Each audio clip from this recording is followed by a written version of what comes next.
Pangati ang bantala sang mga manugtunda, himaya sa kalangitan, paghidait sa tanan.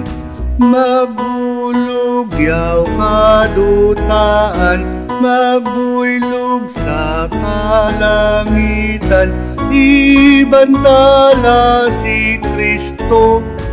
Sa Bethlehem siya natawo, kanta sang manugtunda, sa harita ang himaya.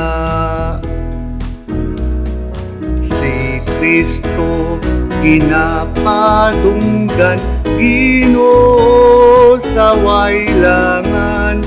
Nakari siya sa iya dagon sang ulay, ginpanampon.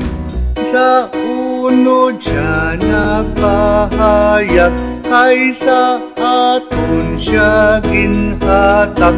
Sa tumasang katawhan, Emmanuel iya ngalan.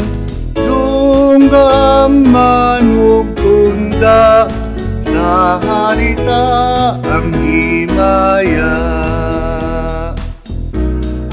Hari siya sang paghidait, katarungan na himpit.